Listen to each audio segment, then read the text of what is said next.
The mountain wind howled through the canyon as Sarah Lewis pressed herself against the rough stone wall, her swollen belly making every movement awkward and desperate. Below in the valley, torches flickered like angry fireflies as the search party spread out, their voices carrying threats on the bitter air. Her breath came in short, visible puffs as she clutched the worn leather pouch containing the last of her savings. Everything had led to this moment, this desperate flight into the wilderness with a man she barely knew but somehow trusted with her life. Wayne Roberts moved beside her with the fluid grace of someone who had learned to navigate the world without sight, his hand finding her shoulder with unerring accuracy. His fingers, calloused from years of hard labor, squeezed gently as he listened to the sounds below. Even now, with danger closing in from all sides, there was something about his presence that steadied her racing heart. When he had first heard her voice at the auction 3 months ago, when he had spoken those impossible words, everything had changed. But the path to this moment had been carved from desperation, loneliness, and a kind of hope she had almost forgotten how to feel. The memory of that day still haunted her dreams. Standing in the dusty town square with her late husband's debts crushing down like a landslide, watching as the auctioneer prepared to sell her only remaining asset, the small cabin that held every memory of the life she had built and lost. The baby growing inside her seemed to sense her despair, shifting restlessly as if trying to escape the weight of their uncertain future. She had been 3 months pregnant then, the secret still hidden beneath loose clothing and careful posture. Now, 6 months along, there was no hiding the evidence of the life she carried or the scandal that surrounded her circumstances. Before we see how this ends, tell us where you're watching from and hype this video in the comments. The story of how Sarah Lewis came to be hiding in these mountains with a blind man bought at auction is one that defies every expectation and challenges every assumption about love, loyalty, and the courage it takes to forge a new path when the old one crumbles beneath your feet. 3 months earlier, Sarah had stood in that same town square, her hands trembling as she watched the crowd gather for the monthly auction.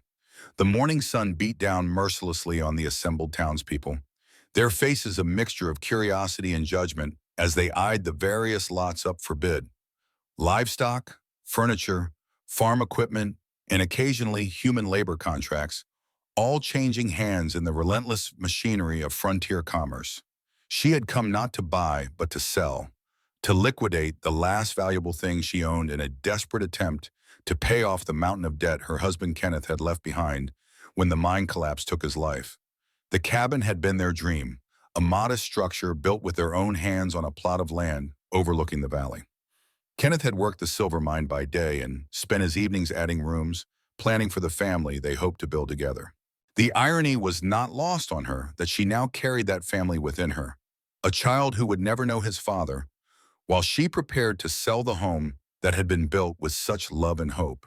The mine company had already made it clear that widows received no compensation, no matter how many years their husbands had risked their lives in those dark tunnels.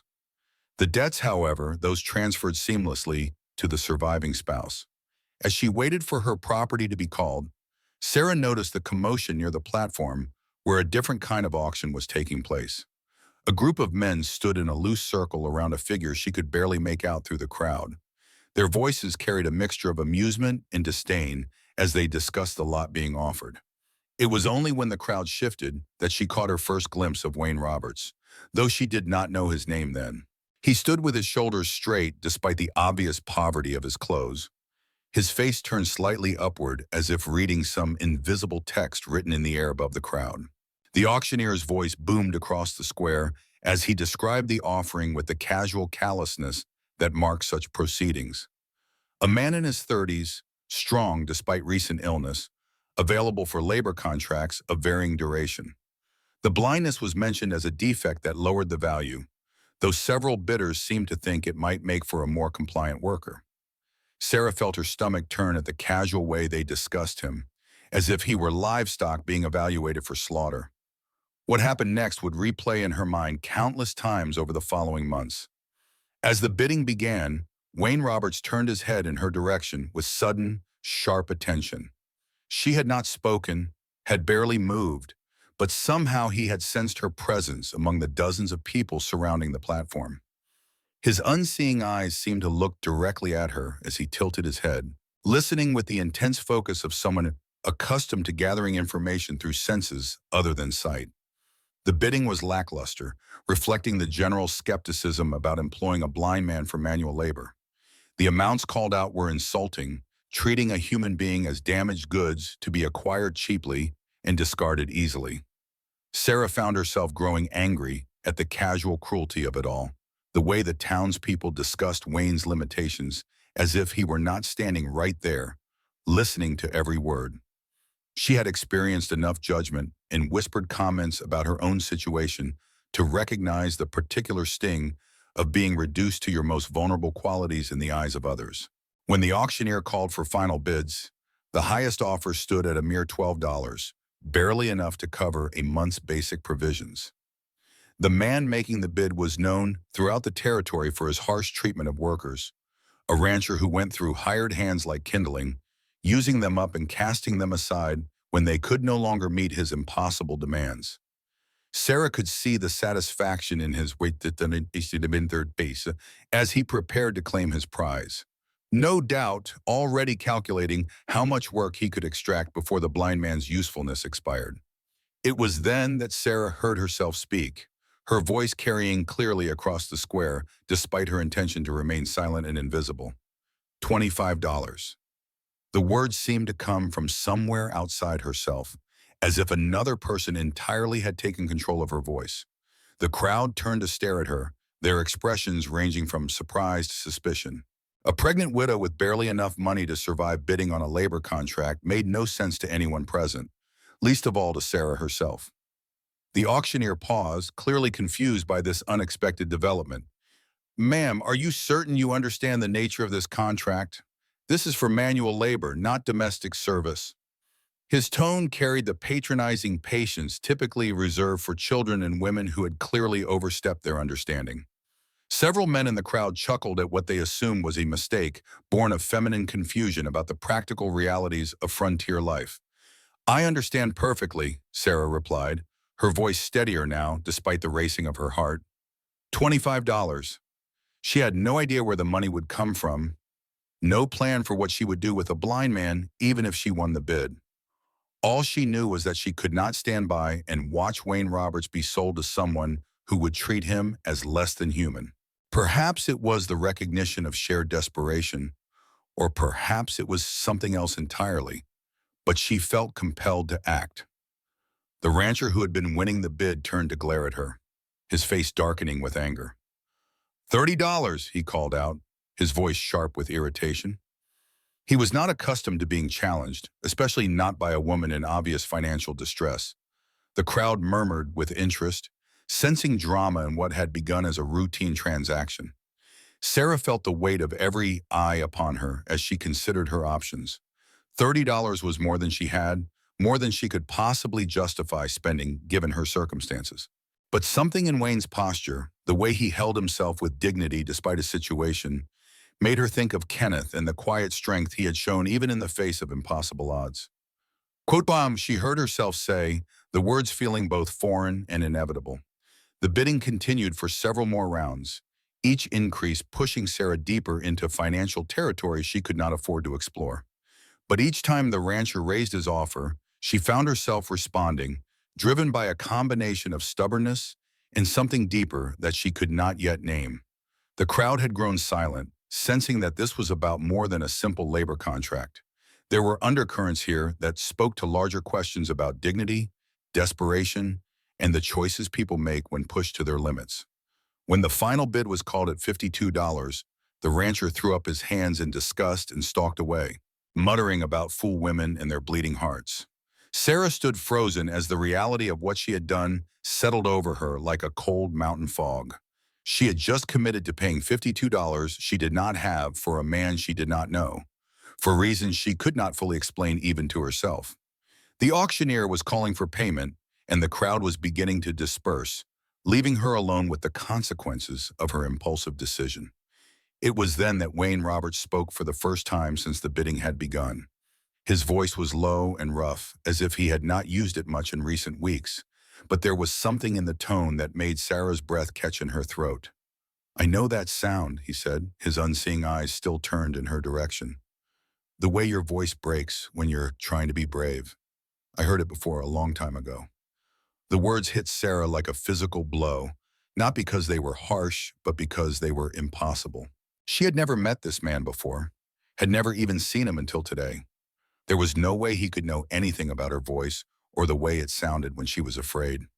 Yet something in his certainty, in the quiet conviction with which he spoke, made her believe that somehow, impossibly, he was telling the truth. The auctioneer was growing impatient, demanding payment or the forfeit of her bid. Sarah fumbled for the small purse that contained her remaining savings, knowing even as she counted the bills that she was far short of the required amount. The crowd was beginning to take notice of her distress, and she could feel the familiar weight of judgment settling over her like a shroud. Soon they would all know that the pregnant widow had overreached herself, had made promises she could not keep in a misguided attempt to play the hero. It was Wayne who solved the immediate crisis, reaching into his own pocket to produce a worn leather wallet. I have $18, he said quietly, his voice carrying just far enough to reach the auctioneer. Combined with whatever she has, it should be close enough. The gesture was both practical and deeply personal, a stranger offering his own meager resources to help her honor a commitment made on his behalf. Sarah stared at him in amazement, trying to understand how this man could show such generosity to someone who was essentially purchasing his labor. The transaction made no sense from any practical standpoint, yet somehow it felt more right than anything she had done in months. Together, they managed to scrape together enough money to satisfy the auctioneer, though it left both of them virtually penniless. As the crowd dispersed and the other business of the auction continued around them, Sarah found herself standing alone with Wayne Roberts in the dusty square, neither of them quite sure what came next. The contract she had purchased gave her the right to his labor for 6 months, but the reality of the situation was far more complex than any legal document could capture. She was a pregnant widow with no means of supporting herself, let alone employing someone else. He was a blind man whose recent past was a mystery and whose future was now tied to her own impulsive decision. I suppose we should talk, Wayne said after a long moment, his voice carrying a mixture of gratitude and uncertainty, though I'm not sure either of us knows what we've gotten ourselves into. There was a hint of humor in his tone, as if he found the absurdity of their situation almost amusing despite its obvious complications. Sarah led him to a small cafe on the edge of the square, one of the few establishments that would serve a woman without a male escort. The owner, an elderly woman named Joyce Walker, had known Kenneth and showed Sarah the kind of grudging kindness that frontier communities sometimes extended to their own, even when scandals surrounded them. They found a corner table where they could speak without being overheard, though Sarah was acutely aware of the curious glances from other patrons. Over coffee that was too strong and bread that was slightly stale, Sarah began to explain her circumstances. She told Wayne about Kenneth's death in the mine collapse, about the debts that had accumulated faster than she could pay them, about the baby that would arrive in 3 months whether she was ready or not. She described the cabin that was about to be sold, the life that was unraveling despite her best efforts to hold it together. As she spoke, she watched Wayne's face for some sign of judgment or regret, but found only careful attention and something that might have been understanding. When she finished, Wayne was quiet for a long time, his fingers wrapped around the warm coffee cup as if drawing comfort from its heat. "You didn't buy me to work," he said finally. "You bought me to save me. The question is why should—" His voice held no accusation, only curiosity about the motivations that had led to their current situation.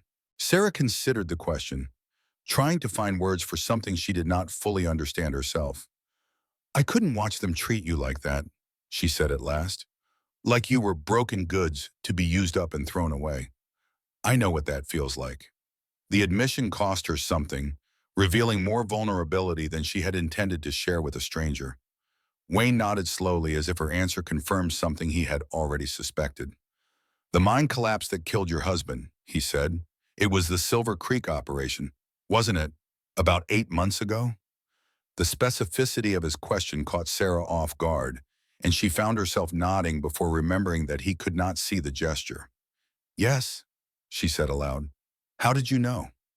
The question carried weight beyond simple curiosity, touching on the impossible recognition he had claimed when first hearing her voice. Wayne's expression grew distant, as if he were looking back through time to events that still caused him pain. He said simply, Quote 21, the revelation hit Sarah like a landslide, reshaping everything she thought she understood about their meeting. Kenneth had mentioned other survivors of the collapse, men who had been injured but lived while 13 others, including her husband, had died in the darkness below ground. She had never met any of them, had been too consumed with her own grief and struggle to seek out others who might understand her loss. Quote 22. She said, the words coming out as a statement rather than a question. Suddenly, Wayne's earlier comment about recognizing her voice made a different kind of sense, though the pieces had not yet fully assembled themselves in her mind. I knew his voice, Wayne corrected gently. He talked about you constantly, about the cabin you were building together, about the family you hoped to have. During the long shifts underground, he would describe your laugh, the way you hummed while cooking, the sound you made when you were trying not to cry. He paused, his own voice growing thick with emotion. He was worried about leaving you alone, even before the accident. Said you tried to be strong for everyone else, but sometimes he could hear the fear underneath. Sarah felt tears she had been holding back for months finally spill over, running down her cheeks as she absorbed the impossible connection that had brought them together. Kenneth had shared intimate details of their life with this man, had painted such a clear picture that Wayne could recognize her voice from a single sentence spoken across a crowded square. It was as if her husband had somehow reached across death to ensure she would not face the future entirely alone. He saved my life that day, Wayne continued, his voice barely above a whisper. When the tunnel started collapsing, he could have run for the main shaft like everyone else. Instead, he came back for me when I got turned around in the darkness. Got me most of the way out before the final cave-in. He stopped, unable or unwilling to continue with the details of that terrible day. The weight of this revelation settled over Sarah like a blanket, heavy with implications she was only beginning to understand. Kenneth had died saving the man she had just impulsively purchased at auction, creating a connection that went far deeper than simple coincidence. It was as if the threads of their lives had been woven together by forces beyond their understanding, drawing them toward this moment when two broken people might find a way to heal each other. So what do we do now? Sarah asked, her voice still shaky from the emotional impact of Wayne's story. The practical realities of their situation had not changed, but the context had shifted dramatically. This was no longer about a desperate woman making an impulsive purchase, but about honoring a debt that went beyond money or legal contracts. Wayne reached across the table, his hand finding hers with the same unerring accuracy he had shown at the auction. His fingers were warm and calloused, bearing the marks of hard labor and recent hardship, but his touch was gentle. He said, the plan they devised over the following hours was born of necessity rather than wisdom, but it offered both of them a path forward when none had seemed possible before. Sarah would use what little money remained from the auction to secure their immediate needs, while Wayne contributed his knowledge of the surrounding mountains, gained during his years working various mining claims throughout the territory. Together, they would attempt to reach the cabin before it could be sold, gather what possessions they could carry, and head into the high country where they might find work at one of the remote mining operations that asked few questions about a man's past or a woman's circumstances. It was a desperate plan with little chance of success, but it was better than the alternatives facing either of them alone. Sarah's pregnancy would make travel difficult, but remaining in town meant facing the judgment and suspicion that had already begun to follow her. Wayne's blindness would complicate their journey, but his knowledge of mountain trails and mining camps could prove invaluable if they could reach them safely. They spent their first night in the small room above the cafe, Joyce Walker having agreed to provide temporary shelter in exchange for what little money they had left. The arrangement was awkward, two strangers thrown together by circumstances neither had chosen, trying to navigate the practical and emotional complexities of their situation.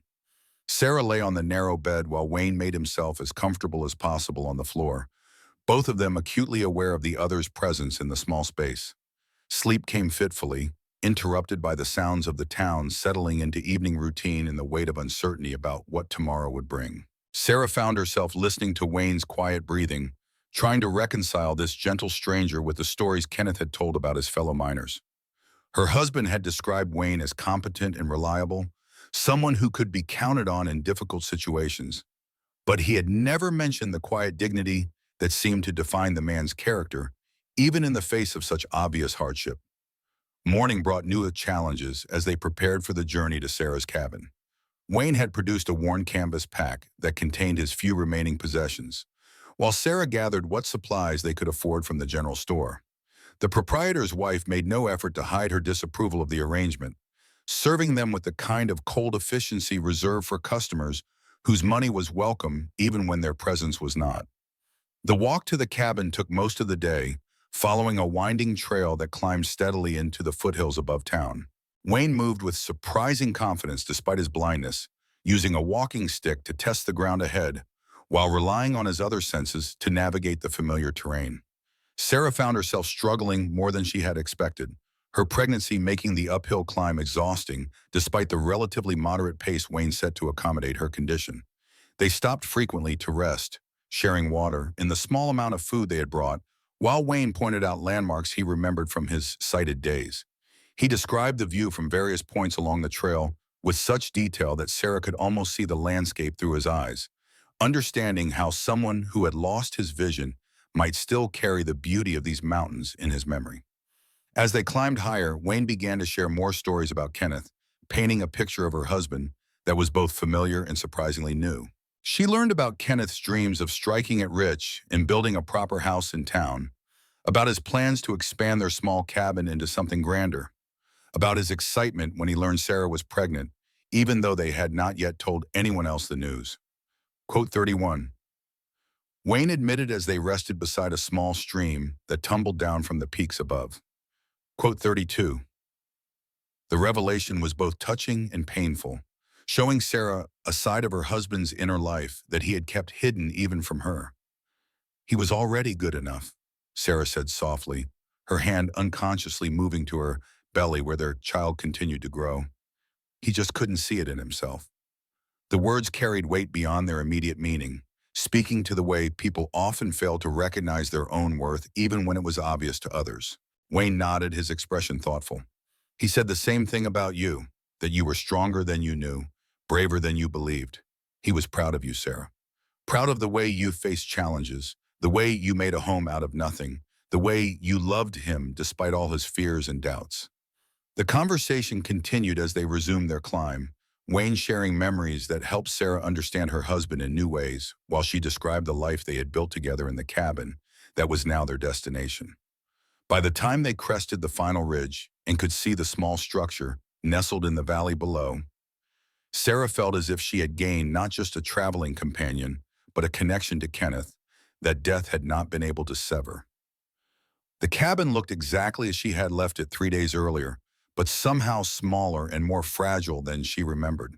The logs Kenneth had cut and fitted with such care seemed to sag under the weight of abandonment, and the small garden she had tended was already beginning to show signs of neglect. It was still home, but it was also a reminder of everything she was about to lose. Wayne stood beside her as they looked down at the cabin, his head tilted in the listening posture she was beginning to recognize as his way of gathering information about his surroundings. It's peaceful here, he said after a moment. I can hear the stream, and there's a stand of aspen trees somewhere to the east. Kenneth described it well, but being here makes it real. They made their way down the slope as the afternoon shadows began to lengthen, Sarah leading Wayne carefully around the rocks and deadfall that littered the approach to her home. The door was still unlocked, just as she had left it, and stepping inside felt like entering a museum of her former life. Everything was exactly as it had been, yet somehow transformed by the knowledge that it would all soon belong to someone else. The cabin consisted of 2 rooms, a main living area with a stone fireplace, and a smaller bedroom where she and Kenneth had shared their too brief marriage. The furniture was simple but well made, crafted by Kenneth during the long winter evenings when mining work was scarce. Sarah moved through the familiar space with Wayne following behind, his hands trailing along walls and furniture as he built a mental map of the layout. He built this table himself, Sarah said, running her fingers along the smooth pine surface where they had shared countless meals. Said it wasn't fancy enough for a proper house, but it would do until we could afford better. The memory brought both pain and comfort, reminding her of Kenneth's dreams while highlighting how those dreams had been cut short. Wayne's hands found the table's edge, his fingers exploring the careful joinery and smooth finish. Quote 40, he said. Old his voice carried the warmth of genuine appreciation for craftsmanship and the deeper meaning it represented. They spent the evening going through Sarah's possessions, deciding what could be carried and what would have to be left behind. The process was heartbreaking, reducing a life to what could fit in 2 canvas packs and still allow for the difficult mountain travel ahead. Sarah's wedding dress, carefully preserved in a cedar chest, would have to stay. The china her mother had given her, carried west at great expense and treasured through years of frontier hardship, was too fragile for the journey. Wayne proved invaluable in this process, his experience as an itinerant miner having taught him what was truly essential for survival in harsh conditions. He guided Sarah toward practical choices, helping her select items that would serve multiple purposes while gently discouraging her from trying to carry things that held only sentimental value. It was a painful education in the difference between what we want to keep and what we actually need to survive. As they worked, Wayne shared more stories about life in the mining camps, describing the communities of men who lived on the margins of civilization, following rumors of gold and silver into increasingly remote locations. These camps were rough places where a man's past mattered less than his willingness to work, where a woman with medical knowledge or domestic skills could often find a place despite unconventional circumstances. There's a camp called Silver Ridge, about 2 days' travel from here, Wayne explained as they packed supplies by lamplight. Last I heard, they were pulling decent ore from a new vein and always looking for workers. The foreman is a fair man, doesn't ask too many questions as long as you pull your weight. He paused, his expression growing serious. It won't be easy, especially with the baby coming. But it might be our best chance for a fresh start. Sarah nodded, trying to imagine herself in such a place, surrounded by rough men and living in conditions far more primitive than even this simple cabin. The prospect was daunting, but it was also the only real option they had discovered. Staying in the valley meant facing the creditors and the judgment of people who had already decided she was somehow responsible for her husband's debts and her current predicament. They retired early, knowing that tomorrow would bring the difficult journey into the mountains and whatever future awaited them there.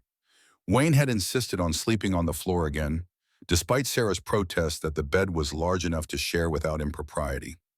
His consideration for her reputation, even in their desperate circumstances, spoke to a code of honor that seemed increasingly rare in her experience. Sleep was elusive, interrupted by the sounds of the night and the weight of leaving behind everything familiar. Sarah lay in the darkness, listening to Wayne's quiet breathing, marveling at how much her life had changed in just 2 days. She was no longer facing the future alone, but she was also no longer in control of her own destiny in the way she had always assumed she would be. Sometime during the night, she was awakened by the sound of Wayne moving quietly around the main room. Concerned that he might be having trouble navigating the unfamiliar space in the dark, she rose and found him sitting at Kenneth's table, his hands resting on the smooth wood surface. His expression was distant, as if he were lost in memories that were both precious and painful. "I'm sorry," he said when he noticed her presence. "I didn't mean to wake you. Sometimes I can't sleep, and moving around helps."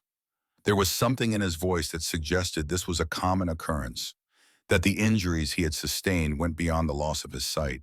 Sarah joined him at the table, settling into the chair where she had sat for countless meals with Kenneth. "What were you thinking about?" she asked gently, sensing that he needed to talk but might not know how to begin.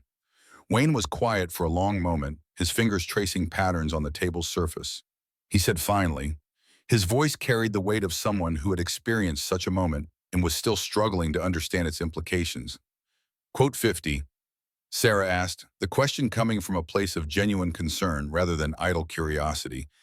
She had wondered about this herself in the months since Kenneth's death, about whether there were fates worse than dying and whether survival was always a blessing. Wayne considered the question seriously before responding. "I regret that Kenneth didn't survive," he said.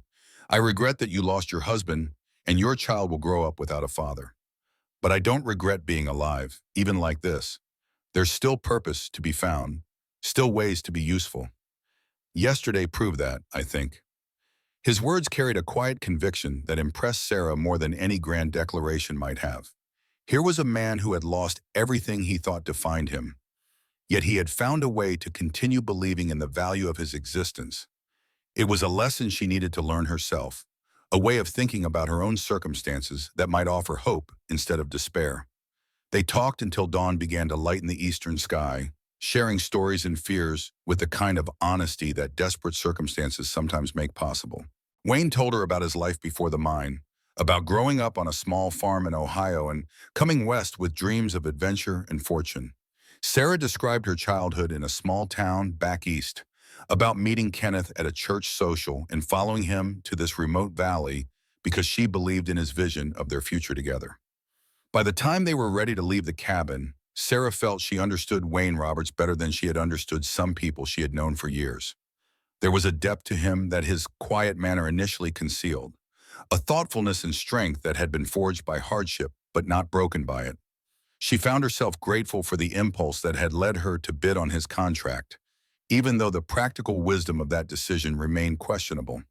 The morning was crisp and clear as they set out for the high country, their packs loaded with everything they could carry from their former lives. Sarah took one last look at the cabin where she had been happy, where she had learned to be a wife and begun to imagine herself as a mother.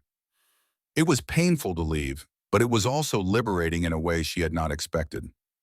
The weight of trying to preserve something that was already lost had been lifted from her shoulders. Wayne proved to be an excellent traveling companion despite his blindness. His knowledge of the mountain trails was extensive, and his other senses seemed to have sharpened to compensate for his lost vision.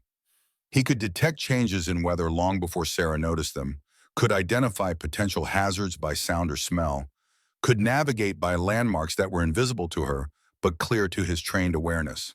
The first day's travel took them steadily upward through forests of pine and aspen, following game trails and old mining roads that wound between towering peaks. The pace was moderate to accommodate Sarah's condition, but even so, she found herself struggling with the altitude and the weight of her pack. Wayne seemed to sense her difficulty without being told, calling for rest stops at regular intervals and adjusting their route to avoid the steepest climbs. They made camp that evening beside a small lake nestled in a cirque of granite cliffs, the water so clear that Sarah could see trout moving in the depths despite the gathering darkness. Wayne proved surprisingly capable at camp tasks, his hands finding what they needed with practiced efficiency while Sarah gathered firewood and prepared their simple meal. There was something comforting about the domestic routine, a sense of partnership that felt natural despite the unusual circumstances of their relationship. As they sat beside their small fire, sharing beans and hardtack, while stars appeared in the darkening sky, Sarah found herself thinking about the future with something approaching optimism for the first time in months. It would not be easy, raising a child in a mining camp while depending on the kindness of strangers, but it was possible. She was not alone, and that made all the difference in how she viewed the challenges ahead. "Tell me about Silver Ridge," she said as they prepared to sleep. "What should I expect when we get there?" The question was practical, but it also reflected her growing trust in Wayne's judgment and experience. Wayne settled back against his bedroll, his face turned up toward the star-filled sky he could not see, but somehow still appreciated. He said honestly, quote, 56. He paused, considering how to explain the complex social dynamics of such places to someone who had never experienced them. Quote 57. He continued, quote 58. His choice of words was careful, reflecting both the positive and negative aspects of the life they were choosing. Sarah listened to his description while watching the fire burn down to glowing coals. The life he described was far from anything she had imagined for herself, but it was also far from the desperate poverty and social exile that had seemed to be her only alternatives. If she could find a way to be useful in such a place, to contribute something of value while raising her child, it might be enough to build a new kind of future. The second day brought more challenging terrain as they climbed toward the high passes that would take them over the divide and into the remote valleys where the mining camps operated. The air grew thinner and colder, and snow patches appeared in the shadows despite the late spring season. Sarah found herself struggling more than she had the day before, her pregnancy making the altitude and exertion increasingly difficult to manage. Wayne seemed to sense her distress without being told, shortening their planned stops and offering to carry more of their shared supplies. His concern was genuine, but expressed with the kind of practical consideration that avoided making her feel helpless or burdensome. It was a delicate balance that spoke to his understanding of her pride and independence, even in circumstances where accepting help was clearly necessary. They were crossing a particularly exposed section of trail when the weather began to change, clouds building rapidly over the peaks ahead of them. Wayne stopped abruptly, his head raised as he tested the wind and listened to sounds that Sarah could not detect. He said tersely, Quote 60. The urgency in Wayne's voice galvanized Sarah into action, despite her exhaustion. They had been climbing steadily for hours, and the exposure at this elevation meant that a sudden storm could quickly become life-threatening. Wayne led them off the main trail toward what he remembered as a series of rock overhangs that might provide adequate protection, his memory of the terrain proving remarkably accurate even after months of blindness. They reached the shelter just as the first fat snowflakes began to fall, the temperature dropping rapidly as the storm system moved in from the west.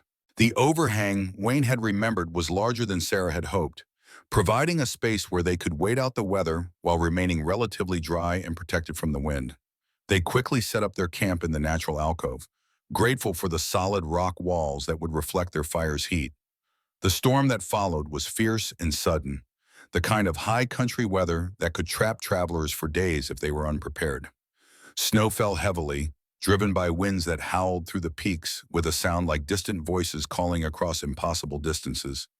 Sarah huddled close to their fire, amazed by Wayne's ability to maintain their small flame despite the challenging conditions. "How long will this last?" she asked, having to raise her voice to be heard over the wind. The storm's intensity was unlike anything she had experienced in the more sheltered valley where she had lived with Kenneth. Wayne listened carefully to the sounds around them, his head tilted in the characteristic pose she was learning to recognize. Quote 62, he replied. Quote 63.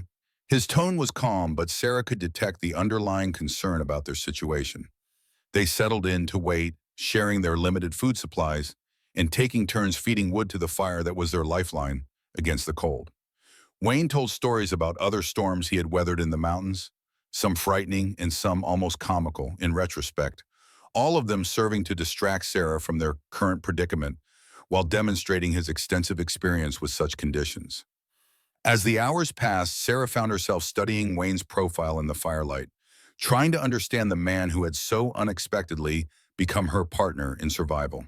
There was something about his calm competence in the face of danger that reminded her of Kenneth, though the two men were different in many ways. Both possessed a quiet strength that seemed to grow more apparent under pressure, a reliability that made others feel safer simply by being present. "You're staring at me," Wayne said suddenly, a hint of amusement in his voice. "I can feel it, even if I can't see it." His comment caught Sarah off guard, making her realize how intently she had been watching him without being aware of it herself. "I'm sorry," she said, feeling heat rise in her cheeks that had nothing to do with the fire. "I was just thinking about how different things might have been if we had met under other circumstances." The admission was more personal than she had intended, but something about their isolation and shared vulnerability made such honesty feel natural. Wayne considered her words seriously before responding. "Different doesn't necessarily mean better," he said. "Sometimes the worst circumstances bring out the best in people, show us capabilities we never knew we had." He poked at the fire with a stick, sending sparks spurling up into the darkness. "I'm not sure I would have had the courage to start over somewhere new if I hadn't lost everything first." His words carried a wisdom born of hard experience, and Sarah found herself nodding in agreement even though he could not see the gesture. Her own life had been completely upended by Kenneth's death and the financial ruin that followed. Yet here she was, embarking on an adventure that would have been unthinkable just a week earlier. Perhaps there was something to be said for having no choice but to be brave. The storm continued through the night, but their shelter proved adequate to keep them safe and reasonably warm. They took turns sleeping while the other maintained the fire, a practical arrangement that also provided a sense of security in the hostile environment.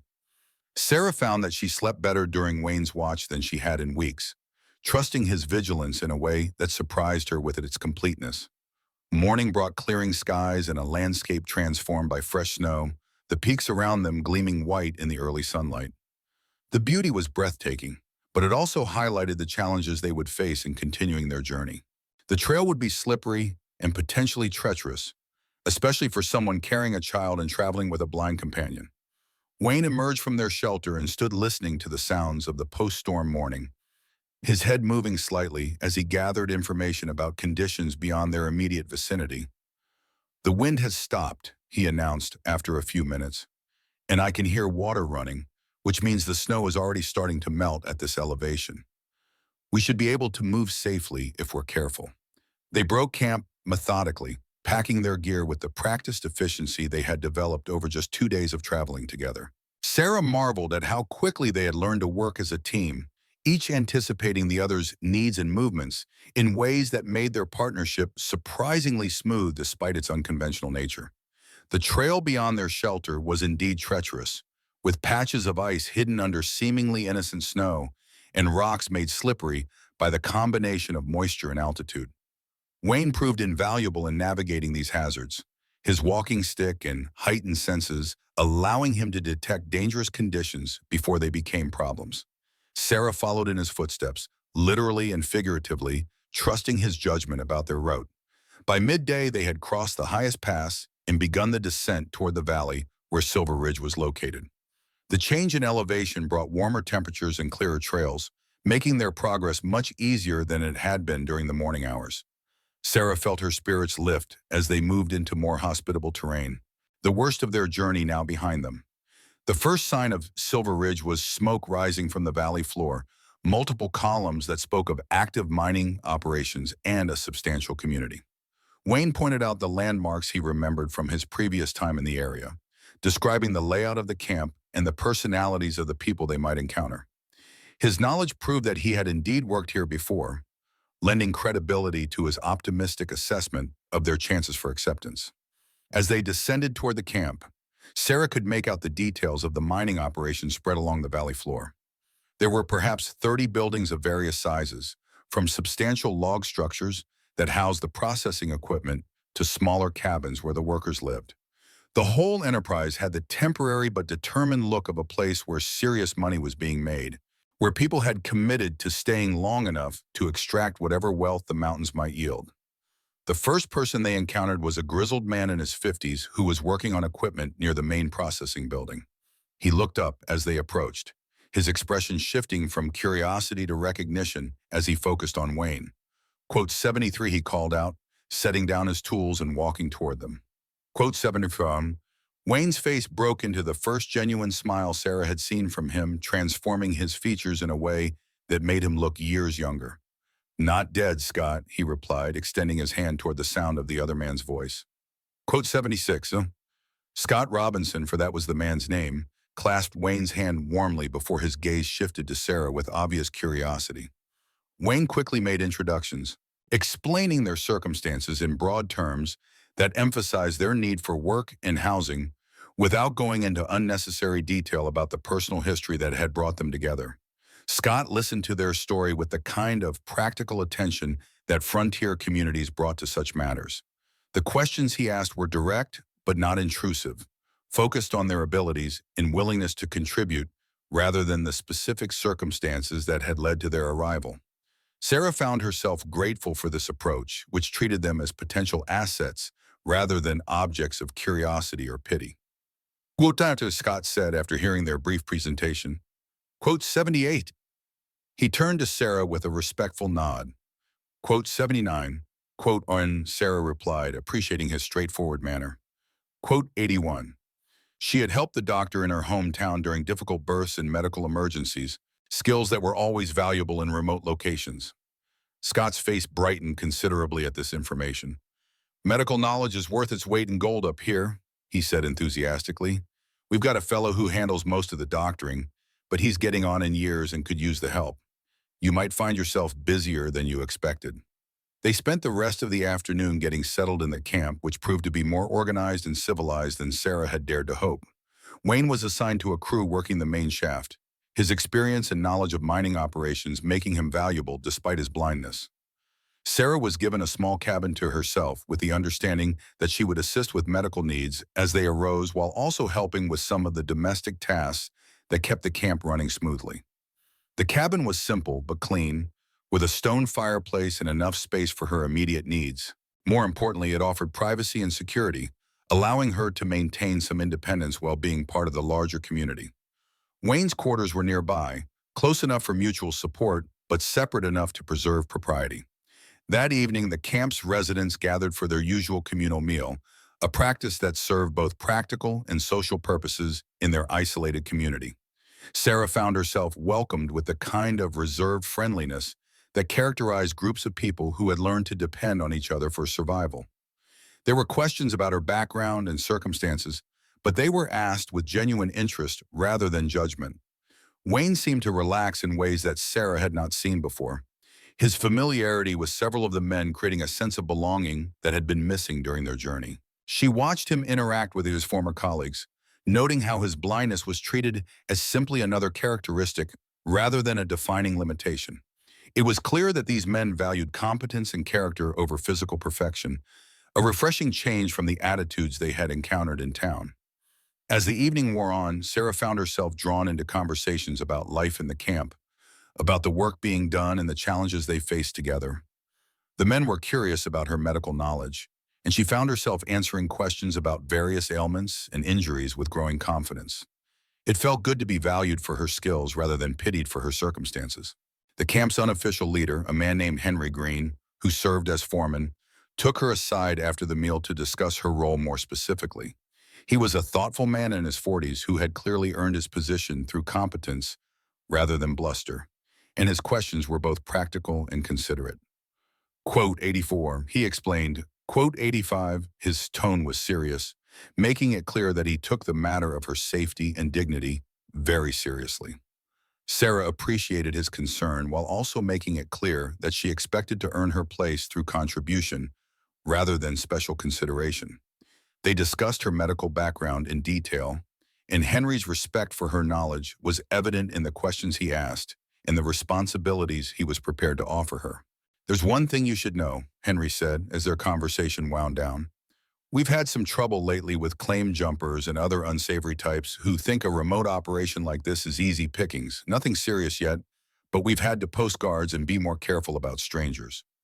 His warning was delivered casually, but Sarah could detect the underlying concern. The mention of potential danger added a new dimension to their situation that Sarah had not fully considered. She had been focused on the challenges of finding work and shelter, but the isolation that made Silver Ridge attractive also made it vulnerable to those who might prey on such communities. The thought was sobering, but it also reinforced her appreciation for the protective atmosphere Wayne and the other men provided. Over the following weeks, Sarah settled into a routine that was both demanding and satisfying. Her medical skills proved to be in constant demand, from treating minor injuries to helping with more serious conditions that arose from the dangerous nature of mining work. She found herself working closely with the camp's elderly doctor, a man named Jerry Kim, who had practiced medicine for decades before retiring to this remote location. Dr. Kim was initially skeptical of her abilities, but his doubts quickly evaporated as he observed her competence and dedication. Sarah's experience with difficult births proved particularly valuable, as several of the men had wives or companions in various stages of pregnancy. Her presence provided a level of medical care that had been sorely lacking, and her growing reputation spread beyond Silver Ridge to other camps in the region. Wayne, meanwhile, had proven himself invaluable in the mining operations despite his blindness. His years of experience allowed him to assess ore quality by touch and sound, skills that were particularly useful in the complex geology of the Silver Ridge claims. He worked primarily in the processing areas where his knowledge of equipment and procedures made him an effective supervisor and trainer for less experienced workers. The partnership between Sarah and Wayne continued to deepen as they adapted to their new environment. They maintained separate living quarters, but they often shared meals and spent evenings discussing the day's events and challenges. Their relationship had evolved into something that was part friendship, part professional partnership, and part something else that neither of them was quite ready to name. The first real test of their new life came when a mining accident trapped 3 workers in a partially collapsed tunnel. Sarah found herself working alongside Dr. Kim to treat the injured men, while Wayne used his knowledge of mining operations to advise the rescue efforts. The crisis brought out the best in everyone involved, demonstrating the kind of community cooperation that made life possible in such challenging circumstances. One of the injured miners had suffered a severe leg injury that required immediate surgical intervention to prevent permanent disability. Sarah found herself assisting Dr. Kim in an operation that pushed both of their skills to the limit, working by lamplight in conditions far from ideal for medical procedures. The surgery was successful, but it established Sarah's reputation as someone who could be counted on in the most difficult situations. The rescue efforts also highlighted Wayne's continued value to the mining community. His understanding of tunnel construction and collapse patterns proved crucial in developing a safe approach to reaching the trapped men. Despite his blindness, he was able to provide guidance that helped prevent further accidents while ensuring the rescue proceeded as quickly as possible. In the aftermath of the crisis, Sarah noticed a change in how both she and Wayne were regarded by the other residents of Silver Ridge. They were no longer newcomers seeking acceptance, but integral members of a community that had proven its worth under pressure. The transformation was subtle but significant, marking their transition from refugees to residents. As summer progressed, Sarah's pregnancy became increasingly apparent, but rather than limiting her activities, it seemed to enhance her standing in the community. The prospect of a child being born in Silver Ridge was greeted with enthusiasm by men who had been separated from their own families for extended periods. Sarah found herself the recipient of countless small kindnesses and considerations as the camp prepared to welcome its newest resident. Wayne proved to be particularly attentive to her changing needs, adjusting his own schedule to be available when she might need assistance while being careful not to appear overly protective or presumptuous. His consideration was deeply appreciated, but it also created a complex emotional dynamic that Sarah was still learning to navigate. The relationship between them had grown beyond simple partnership into something that felt increasingly like family, though neither had spoken directly about the future or their feelings for each other. They were bound together by shared experience and mutual dependence, but also by something deeper that had developed gradually over their months together. It was during this period of relative stability that the first signs of external threat began to manifest. Strangers were spotted in the area, men who claimed to be prospectors, but who seemed more interested in the camp's operations than in finding their own claims. Henry Green increased security measures, but there was a growing sense that Silver Ridge's isolation might soon become a liability rather than an asset. The tension came to a head on a hot August afternoon when a group of armed men appeared at the camp's perimeter, demanding to speak with the leadership about quote 88 quote and quote 89 quote. It was clear that they were claim jumpers of the most organized and dangerous variety, seeking to extract tribute from the successful mining operation through intimidation and the threat of violence. Henry Green met with the strangers while most of the camp's residents remained out of sight, but ready to respond if negotiations failed. Sarah watched from her cabin window as Wayne positioned himself near the main buildings, his posture alert despite his inability to see the confrontation directly. The tension in the air was palpable as two very different ways of life faced off against each other. The confrontation escalated quickly when the stranger's leader, a scarred man with cold eyes and an arrogant manner, made it clear that they intended to claim a percentage of the camp's output whether the residents agreed or not. His threats were specific and credible, backed by enough armed men to make resistance seem futile. Henry Green listened to their demands with apparent calm, but Sarah could see the anger building in his expression. What followed was a tense negotiation that revealed the true character of Silver Ridge's residents. Rather than submitting to extortion, the men of the camp began to organize a coordinated response that would drive off the intruders while minimizing the risk to their community. Wayne played a crucial role in these preparations, his knowledge of the camp's layout and his ability to move quietly, making him an ideal coordinator for their defensive efforts. Sarah found herself torn between fear for the safety of the people who had become her family and determination to contribute to their protection. Her medical skills would certainly be needed if violence erupted, but she also felt a fierce protectiveness toward the community that had welcomed her and her unborn child. The thought of these strangers destroying what they had built together was intolerable. The plan that emerged was both simple and sophisticated. relying on the camp's intimate knowledge of the local terrain and the coordination that came from months of working together in dangerous conditions. The strangers had made the mistake of assuming that miners would be easy targets, not understanding that men who faced death underground every day were not easily intimidated by surface threats. Wayne's role in the plan was particularly crucial. His ability to move silently and his knowledge of the camp's layout made him ideal for positioning himself where he could provide early warning of the strangers' movements while remaining undetected himself. Sarah watched him prepare for this dangerous task with a mixture of pride and terror, understanding that he was risking everything for people who had become his chosen family. The confrontation began at dawn when the strangers attempted to seize control of the main processing building, apparently believing that controlling the camp's economic heart would force submission from its residents. They had not anticipated the coordinated response that met them, with camp residents emerging from concealed positions to surround and isolate the intruders. Wayne's warnings proved crucial in the early stages of the conflict, his voice carrying clearly through the morning air as he reported the strangers' positions and movements. His blindness, which the intruders had dismissed as a weakness, became an advantage as he used his heightened hearing to track their activities while remaining invisible to their searches. The battle was brief but intense, with the superior knowledge and coordination of the camp's residents quickly overwhelming the strangers' numerical advantage. Several of the intruders were wounded in the fighting, and their leader found himself captured and disarmed before he could organize an effective resistance. The victory was complete, but it came at a cost that would affect the entire community. Sarah spent the morning treating wounds and tending to the injured on both sides of the conflict, her medical training proving invaluable in the aftermath of violence. Several camp residents had been hurt, though none seriously, while the strangers had suffered more significant casualties. Her work brought her into direct contact with the defeated intruders, giving her insight into the kind of men who preyed on isolated communities. What she saw disturbed her more than the violence itself.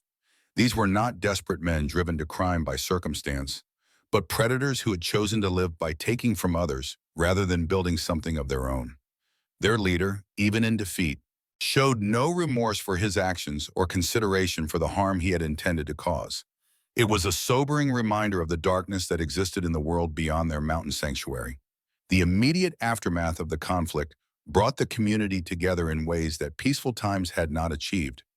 The shared danger and successful defense created bonds that went beyond simple cooperation, transforming Silver Ridge from a collection of individuals into something approaching a true family. Sarah found herself at the center of this transformation, her medical care having touched nearly everyone in the camp. Wayne emerged from the conflict with enhanced status as well, his crucial role in their defense having demonstrated capabilities that went far beyond his mining skills. The respect he had earned was evident in the way other men sought his advice and included him in their planning for the camp's future security. His blindness was no longer seen as a limitation, but as one characteristic among many that defined his unique contributions. In the days following the confrontation, Sarah noticed changes in Wayne that went beyond his enhanced standing in the community. There was a confidence in his manner that had been building gradually but was now fully evident, a sense of purpose and belonging that transformed his entire bearing. He had found his place in the world again, and it showed in everything he did. The relationship between Sarah and Wayne also evolved during this period, though neither spoke directly about the changes they both felt. The shared danger and successful defense had highlighted how much they meant to each other, how their partnership had become essential to their individual well-being. They were no longer simply two people thrown together by circumstances, but partners who had chosen to build a life together. As autumn approached and Sarah's pregnancy entered its final weeks, the camp began preparations for the birth that would mark a new chapter in Silver Ridge's history. A child born in the high country would be a symbol of the community's permanence and success, proof that they had created something worth preserving for the future. The anticipation was shared by everyone, creating an atmosphere of celebration despite the recent violence. Wayne proved to be particularly attentive during this period, his concern for Sarah's welfare evident in countless small gestures and considerations. He had become skilled at anticipating her needs and providing support without being intrusive, a delicate balance that spoke to his growing understanding of her independent nature. Their relationship had deepened into something that felt like marriage in all but name. The birth, when it finally came, was attended by Dr. Kim and several of the camp's women who had arrived from other mining operations to assist with the delivery.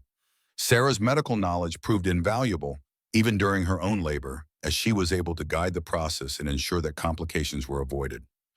The baby, a healthy boy with his father's dark hair and his mother's determined expression, was welcomed into the world with joy and celebration. Wayne was among the first to hold the child, his hands gentle and sure, as he cradled the tiny form against his chest. The sight of the strong, scarred miner holding the newborn baby with such tenderness brought tears to Sarah's eyes, highlighting the transformation they had both undergone since that desperate day at the auction. This man who had been sold as damaged goods was now holding the future of their small community.